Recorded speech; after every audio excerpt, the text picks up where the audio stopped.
Perkenalkan, nama saya Andreas Tri Pamungkas, dosen Ilmu Komunikasi Universitas Amikom Yogyakarta dengan rumpun bidang Ilmu Media dan Komunikasi.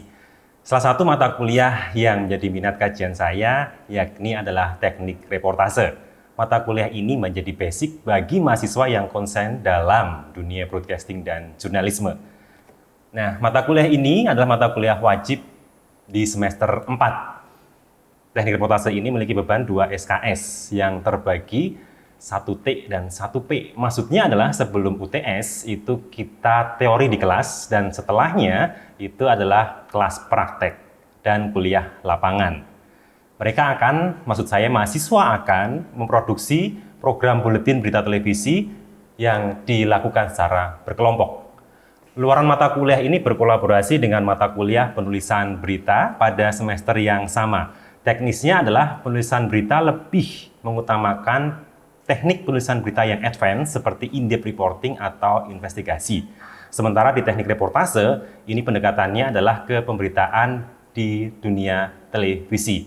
Ya masih seputar hard news dan soft news, tapi outputnya adalah audio visual. Nah, di teknik reportase ini, luaran berupa program buletin ini juga menampung dari mata kuliah penulisan berita, menampung dari hasil output dari penulisan berita.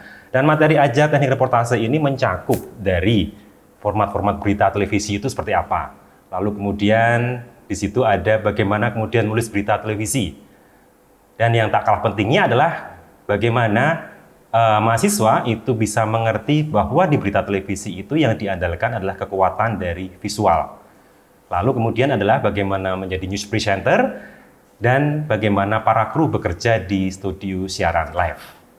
Selanjutnya adalah sebenarnya mata kuliah ini capaian pembelajarannya seperti apa, yakni yang pertama adalah mampu menunjukkan kinerja mandiri dan terukur atas karya usahanya di bidang ilmu komunikasi.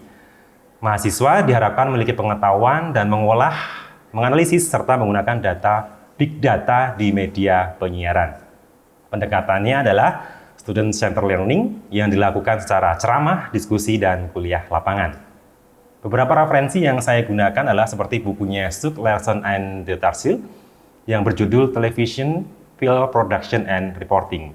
Lalu kemudian ada buku Broadcast News, Writing, Reporting and Producing, lalu Writing and Reporting News, dan Manajemen Media Penyiaran yang ditulis oleh Morrison. Nah, lalu bagaimana bentuk pertemuannya? Pertemuan pertama seperti biasa masih penjelasan seperti apa mata kuliah ini dan outputnya seperti apa. Lalu kemudian baru masuk soal format-format berita, lalu kemudian visual dulu karena visual menjadi hal yang utama di televisi, makanya ada materi di situ visual grammar atau kekuatan visual pada karya jurnalistik televisi.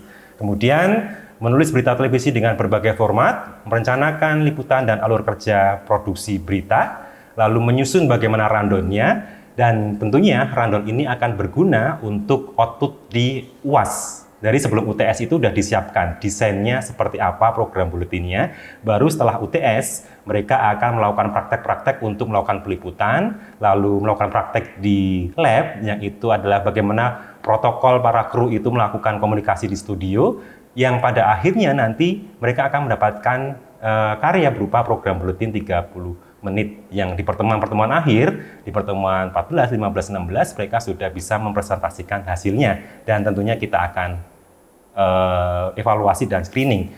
Nah, bagaimana mata kuliah ini saya ajarkan? Salah satunya adalah teknik reportase. Nah, berikut kegiatan saya mengajar di kelas. Oke, selamat siang teman-teman. Oke, hari ini kita pertemuan kedua ya.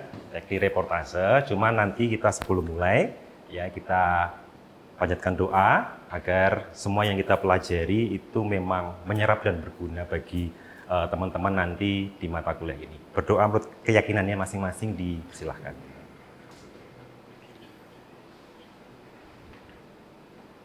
Oke, cukup. Masih ingat pertemuan sebelumnya? Sampai mana ya? Kira-kira ini saya putar, sorry, nih, yang ada wajah Bapak. Oke, di minggu lalu kita belajar terkait dengan format berita. Jadi format berita kan ada macam-macam. Nah, kita hari ini tujuannya adalah ke sini. Tujuannya ke sini, yakni teman-teman itu mampu untuk menulis berita dari berbagai format, lalu kemudian juga bisa memahami unsur-unsur dalam menulis berita televisi. Tapi yang jadi dasar kita untuk bisa menulis berita TV itu di sini. Nah, ini yang namanya format berita package atau singkatannya PKG gitu. Jadi teman-teman kalau kelupaan ingat-ingat aja PKG atau package. Nah, bentuknya seperti apa? Untuk teman-teman yang mungkin kemarin miss ya, kita tunjukkan lagi sebenarnya. Ini ada karya saya ya sekitar 10 tahun yang lalu.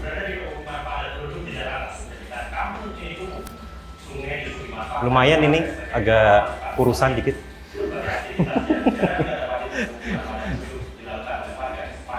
Kalau ini masih Mas Andre namanya.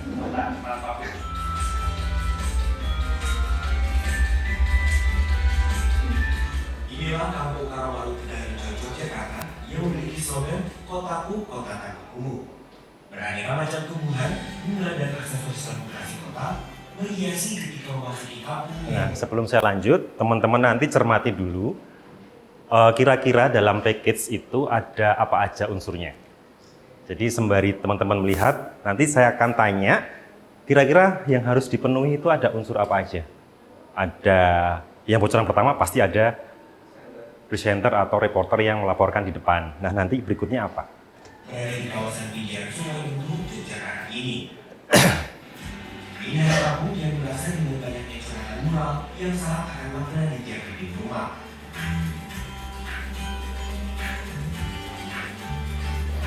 Ada bentuk yang tulisan yang enggak ada itu kita suruh menggambar yang ada temanya. Itu ada tema memberikan dukungan dari memberikan. Dan ini tanaman-tanaman ini ada yang melakukan. Bersama segelintir warga Karawaru, Subhan Baru menggagas Karawaru Riverside pada tahun 2009 silam. Ini yang terwujud saat mendapat dana penataan pemukiman berbasis komunitas dari Kementerian Pekerjaan Umum sebesar 1 miliar rupiah. Secara bertahap, sungai sepanjang kurang lebih 3 km yang dibagi dalam 6 segmen diubah. Kini, warga setidaknya dapat menikmati keseruan bantaran sungai sebagai halaman rumahnya di 2 segmen yang telah rampung tergarap.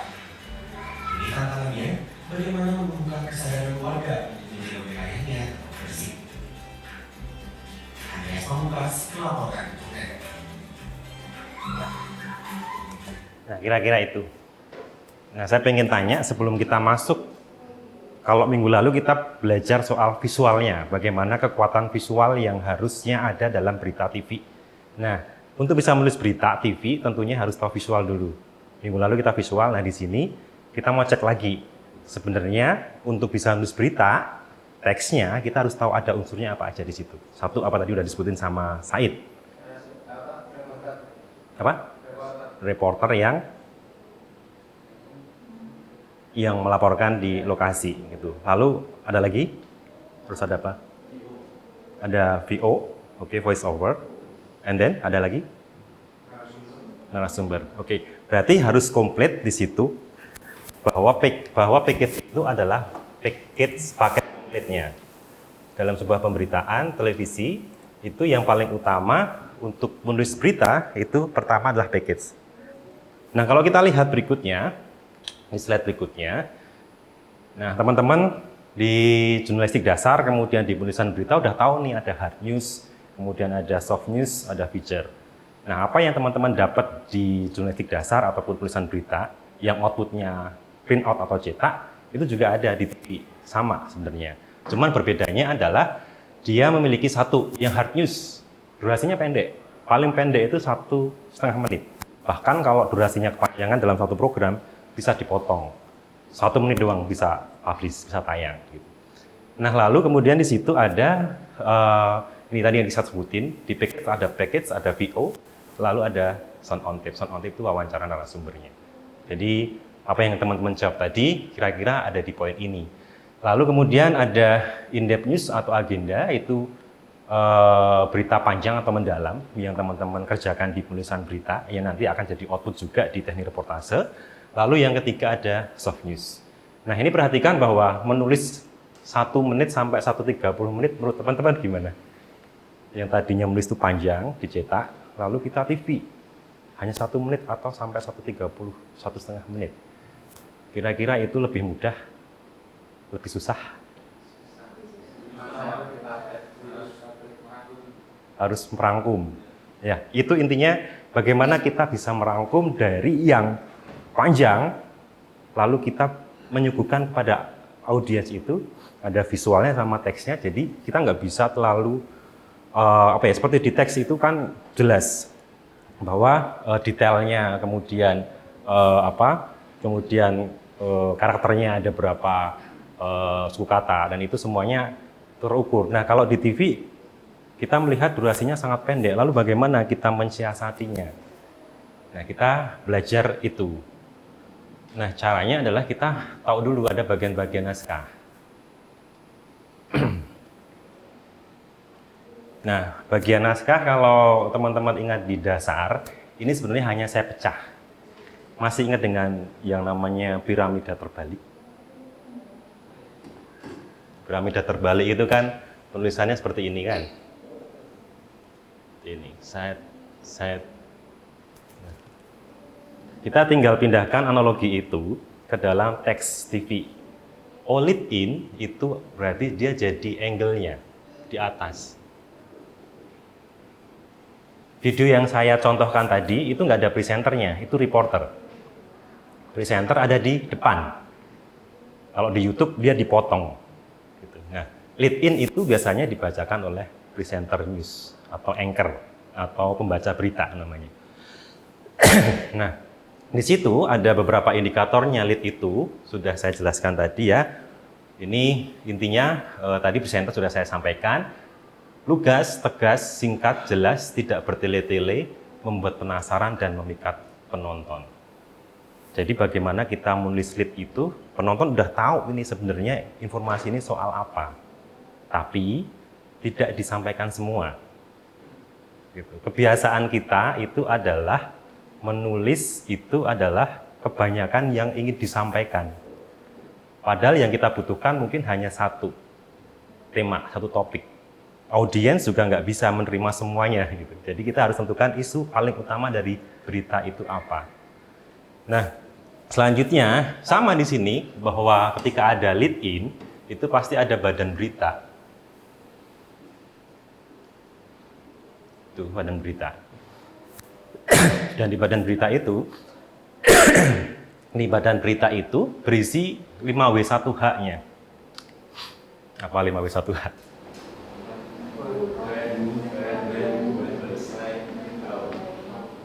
Oke, masih ingat semuanya ya. Ini dasar ya. Sampai kapanpun pasti ini kepake, enggak pun di tulisan jurnalistik, enggak di penelitian Anda, dimanapun ketika Anda kepo, gitu, pengen tahu pasti nanya 5W1H. Lalu di TV itu bedanya adalah teman-teman harus tahu visualnya. Makanya di pertemuan sebelumnya yang kita sampaikan itu adalah visual. Kita tanpa ada visual mau bicara apa? Makanya yang menjadi basis di sini adalah badan berita itu dimulai dengan gambar yang paling seru dan nendang. Alur tidak perlu linier tapi dimulai dari gambar yang paling menarik. Contohnya apa? Ketika kita misalnya masuk Amikom, kita menggambar atau mengambil gambar take, pasti dari depan gedung dulu, lalu tulisan Amikom, lalu kita masuk ke CS, lalu kita masuk ke ruang kelas. Itu linear, Brad. Tapi begitu kita masuk Amikom, ternyata ada event yang lebih seru. Berarti boleh dong kita masukkan eventnya dulu, ketimbang establish gedungnya dulu. Nah, itu yang dimaksud bahwa penulisan televisi itu tidak perlu linier, tapi dari gambar yang paling menarik dulu. Kalau nggak ada yang paling menarik berarti retake. Retake eventnya hilang ya. Jadi PR-nya kameraman adalah bisa mengambil gambar yang visualnya bicara, seperti yang kita sampaikan di minggu lalu. Nah, yang paling penting lagi adalah soundbite atau verbatim atau SOT. Nah ini teman-teman perlu make sure bahwa singkatan ini apa tahu kalau nanti teman-teman misalnya magang, Kak verbatimnya mana? Dulu saya pernah waktu magang, verbatim. Saya ingatnya itu adalah merek disket dulu, verbatim. Dulu zaman saya kan masih pakai disket, di usia-usia SD, SMP itu disket. Verbatim, ingatnya verbatim apaan ya? Oh ternyata verbatim itu ya nama lain dari soundbite ataupun sound on tape. Nah, soundbite itu apa? Hasil wawancara yang berisi kesan, perasaan, reaksi narasumber terhadap suatu isu. Dan yang dikejar itu hanya narasumber yang paling kuat dan pantas untuk menyampaikan. Soal karakter narasumber seperti apa, Anda sudah belajar di dasar jurnalistik, di penulisan berita. Nah itu untuk menentukan narasumbernya, praktis Anda seharusnya sudah lebih paham. Yang kita highlight di sini adalah bagaimana cara mengambilnya. Mengambil wawancara yang katakanlah ketika Anda wawancara, itu setengah jam, itu 15 menit.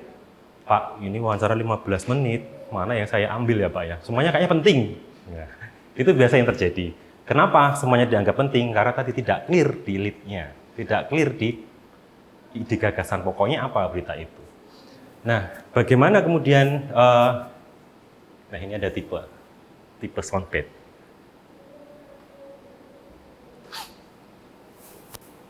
Di situ ada pesan.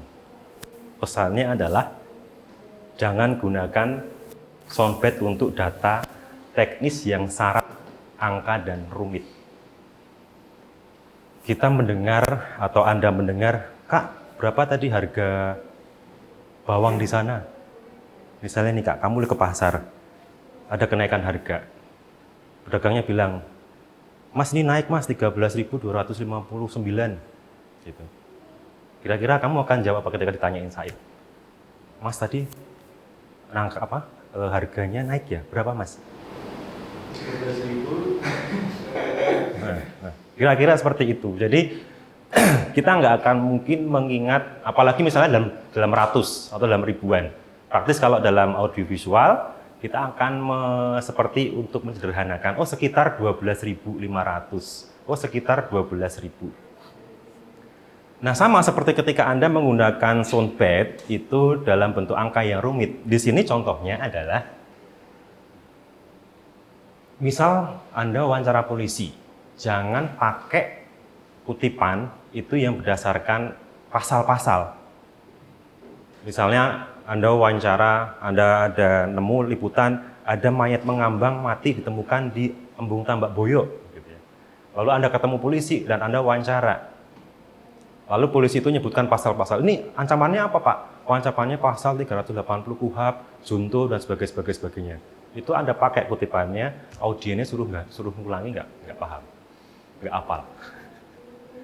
Yang dihafal sama audiennya adalah pokoknya tadi itu ancamannya pidana seumur hidup.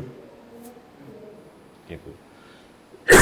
Nah makanya karena audiens kita itu terbatas untuk mengingat, pasal, angka, data detail itu ditulis dalam bentuk BO.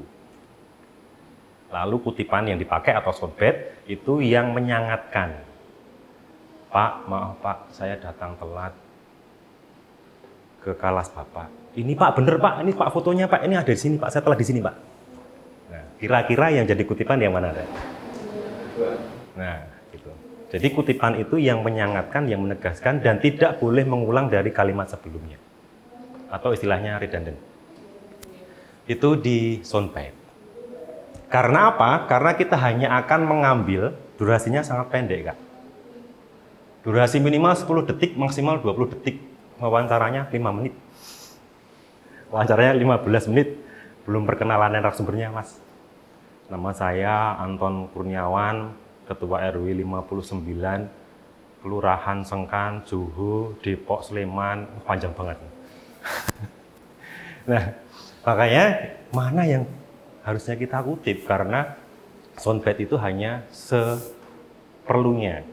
Karena apa? Durasinya tadi berita itu cuma 1 menit, 1,5 menit. Jadi kita praktis memakai kalimat-kalimat yang itu mudah menegaskan. Kira-kira sampai sini gimana? Ada yang masih pengen di make sure di sini, dipertegas di sini?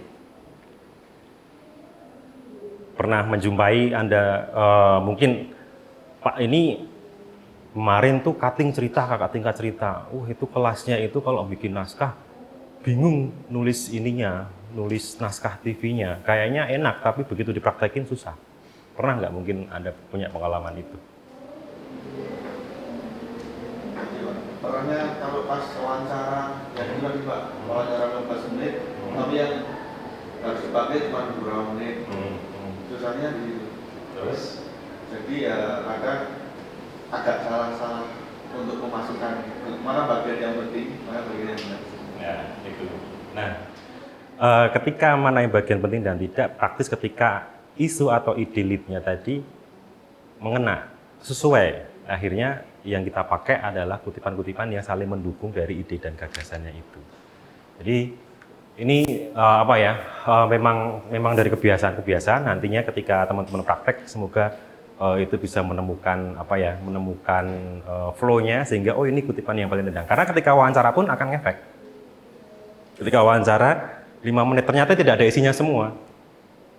Nah, makanya ketika wawancara pastikan ini ada, ini nendang nih pernyataannya. Berarti sampai sini aku nggak boleh cut.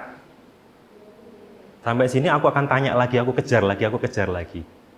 PR-nya adalah ketika teman-teman wawancara, harapannya tidak kayak, oh ya saya tinggal di sini udah 15 tahun. Misalnya Anda wawancara ke daerah penggusuran, tanah sengketa. Lalu Anda wawancara, Pak, udah berapa tahun tinggal di sini? 15 tahun. Oh, Bapak udah tinggal 15 tahun di sini ya? Iya. Bapaknya kan jawab itu dan itu nanti akan jadi pengulangan di wawancara Anda. Akhirnya akan sulit motong-motongnya juga. Jadi, saya sudah tinggal 15 tahun, Pak. Mas tinggal di sini. Lalu gimana dengan digusur? Nah, jadi pertanyaannya itu nggak usah yang panjang-panjang. Biar nanti ketika Anda ngambil soundbite, itu juga tidak terlalu kesusahan. Nah, ini ada lagi piece to camera. Ya, tadi saya ada piece to camera juga, PTC bukan sekedar nampang, tapi Anda juga menyampaikan apa yang akan Anda sampaikan, tapi tidak mengulang apa yang ada di badan berita nantinya. Gitu. Jadi nanti Anda harus memilih lokasi yang mungkin juga akan saling mendukung.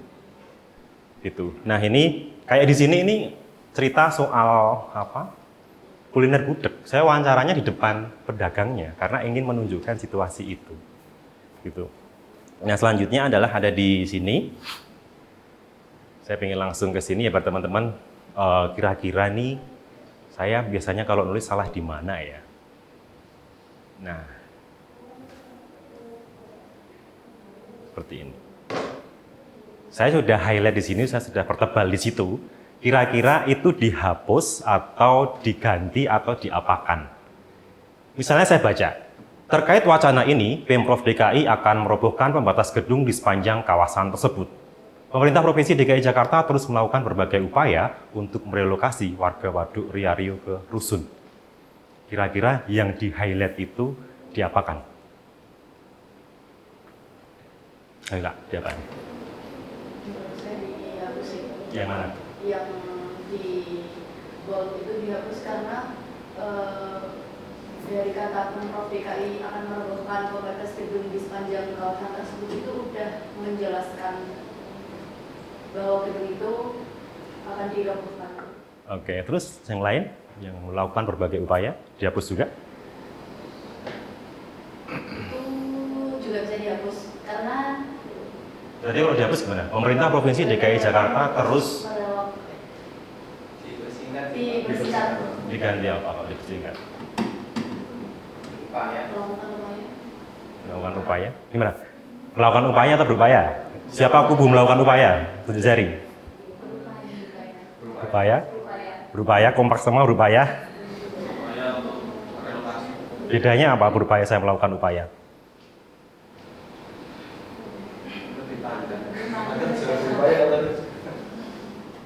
Alasan yang tepat apa?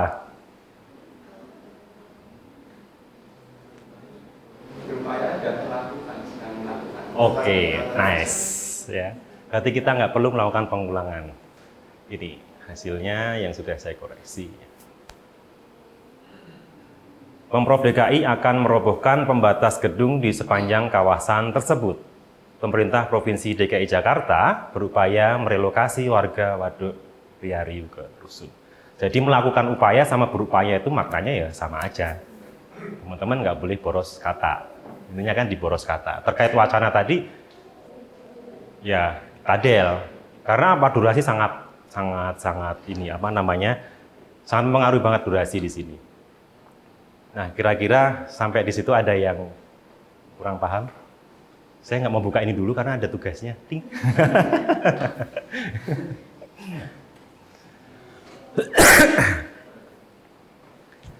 Nah, ini tolong dicermati dulu. Ini koreksi dari atas. Merujuk Peraturan Menteri Perdagangan Nomor 51, 52, dan 53 Tahun 2013, biaya masuk kedelai Amerika Serikat yang sebelumnya ditetapkan sebesar 5%, terhitung mulai hari ini diturunkan menjadi 0%. Tapi kita bisa singkat di bawah ini. Berdasarkan Peraturan Menteri Perdagangan tahun 2013, jadi aturan detailnya nggak usah ditulis. Nggak perlu lagi, gitu kan. Karena audien nggak akan mengingatnya lagi. Nah, kira-kira seperti itu, kita harus efisiensi menggunakan kata. Lalu, slide terakhirnya adalah kara. Ya, jadi minggu depan ya, nanti teman-teman harapannya bisa mengumpulkan lewat online, lewat Google Classroom. Di situ tugasnya adalah teman-teman cari berita yang paling aktual di media online. Lalu, Anda ubah menjadi kalimat berita TV. Pak, visualnya gimana? Kan Bapak ngomong harus ada visualnya. Acuhin dulu, imajinatif dulu bahwa ini ada visualnya. Gitu. Jadi yang jadi highlight di sini adalah teman-teman bisa merangkum kalimat dari media online itu menjadi berita TV. Paham? Durasinya kalau nanti Anda panjang di berita media online itu, kita berdurasi 1 menit. Kita coba yang paling singkat. Jadi 1 menit, bukan 1:30. Karena yang menyederhanakan itu lebih susah daripada yang memperpanjang masalah. Benar nggak? Oke, kira-kira seperti ini kelas kita hari ini, teknik reportase untuk penulisan berita. Jadi mohon diingat tugasnya individu, bukan kelompok, tapi boleh diskusi ya. Diskusi boleh, tapi ngumpulnya individu aja. Jadi nanti kita minggu depan bisa mengkoreksi, lalu Anda nanti di minggu depan akan membacakan. Bagaimana kalau tulisan Anda dibaca, belibet enggak? Kalau belibet berarti ada PR. Kira-kira seperti itu kelas hari ini. Terima kasih atas atensinya. Kita applause dulu buat kita semuanya. Oke, terima kasih. Demikian ini video pengajaran yang khusus saya dokumentasikan untuk syarat sertifikasi dosen. Semoga dapat menjadi pertimbangan yang berarti. Demikian dan terima kasih.